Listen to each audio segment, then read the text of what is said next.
मसला ये है कि ये कोई डाउट नहीं है इसमें कि ये एक बड़ी एक एक्स्ट्रा ऑर्डिनरी किस्म की डेवलपमेंट है। पहले लोग अकेले अकेले लड़ते रहे हैं। अभी 6 जजेस जो हैं वो बजमात हो के उन्होंने अपना एक मौकफ अपना पॉइंट उठाया है और उससे उनको एक सपोर्ट मिली है कि कोई अगर एक में प्रॉब्लम होगा तो दूसरे में नहीं होगा।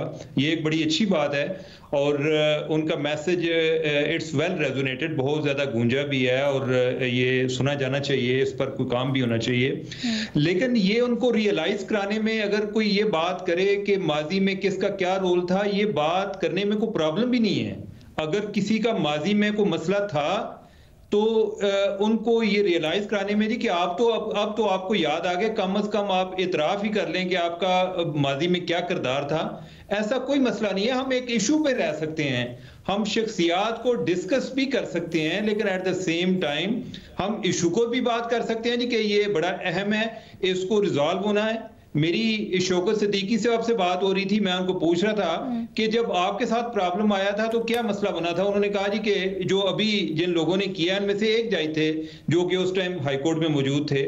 तो शौकत सिद्दीकी साहब ने मुझे बताया, उन्होंने कहा जी कि मेरे से लोगों ने बाद में बात करना छोड़ दी थी, कोई मेरे से बात करने को तैयार नहीं था, मेरे साथी जज बात नहीं करते थे।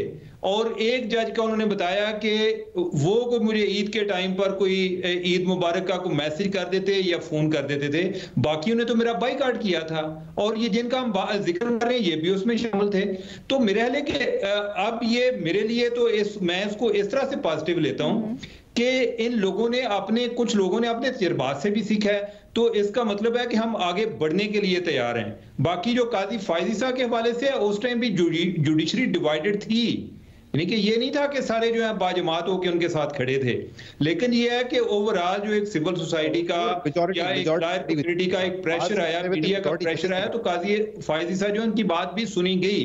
अब जो ये वाला मामला है जो जिस पे हम अभी बात कर रहे हैं, ये अहम इशू भी है। और ये जिस तरह आप बात कर रही हैं कि क्या इसके लिए कौन सा फोरम है, जुडिशियल फोरम अगर मुनासिब होता तो वो जजेस ने भी उसका मुतालबा किया होता। वो एक कन्वेंशन की बात कर रहे हैं जिससे बज़ाहिर ये लगता है कि वो एक कोपिंग मैकेनिज्म की बात कर रहे हैं कि हमें एक तो अपने जो एक कोड ऑफ कंडक्ट है उसको थोड़ा सा चेंज करना चाहिए कि अगर किसी को थ्रेट आ रही है तो वो उसके बारे में कोई रिकॉर्ड कराए कि मुझे आज इतनी दफा किसी ने अप्रोच किया है, कोई इस तरह का सिस्टम हो। या ये है कि कोई अदालत की तरफ से कोई वाज़ेह हिदायत आ जाए कि इस तरह के राब्ते की सूरत में जजेस को क्या करना चाहिए। और मेरे ख्याल है कि उसके साथ साथ ये भी होना चाहिए कि अगर जजेस जो है जो राब्ते कर रहे हैं उनके लिए क्या करना चाहिए, ये दोनों तरफ है। और एक और जो चीज है इंपॉर्टेंट, हम जो चीजें डिस्कस कर रहे हैं हम इनको आइसोलेशन में कर रहे हैं, हम इनको ऐसे कर रहे हैं कि जैसे ये दो फ्रीक जो हैं सिर्फ इनके दरमियान मसला चल रहा है। हम एक पॉलिटिकली एक बड़ी डिवाइडेड कौम है इस टाइम पर, और ये जजेस भी डिवाइडेड हैं। ये तकसीम उधर भी बड़ी रिफ्लेक्ट हो रही है कि किसी के साथ ज्यादती जो है वो ज्यादा नजर आ रही है, दूसरे के साथ नजर नहीं आ रही, एंड वाइस वर्सा। ये चीज जो है फैसलों में भी नजर आती है। अब तो हाई कोर्ट्स लेवल पर नजर आना शुरू हो गई जी कि किसी ने रिलीफ लेना है तो कौन सी हाई कोर्ट में जाना चाहिए। तो ये इसका भी कोई इदराक होना चाहिए कि क्या ये मुमकिन है कि जजेस जो है वो भी तकसीम नजर ना आए या अदारे जो है हाई कोर्ट्स जो है वो भी तकसीम नजर ना आए। और अगर ये मुमकिन नहीं है यानी कि इसको खत्म करना, तो फिर मेरे ख्याल है ये मामला जो है इसको पार्लियामेंट में ले जाए, उधर जो मुख्तलिफ पार्टीज हैं उनकी तरफ से जजेस नॉमिनेट हों, ताकि हमें यह तो पता हो कि फलां पीटीआई का जज है, फलां नून लीग का जज है, फलां पीपल्स पार्टी का जज है। जिस तरह अमेरिका में भी होता है कि ये डेमोक्रेट्स का है या प्रो रिपब्लिकन का अंदाजा होता है।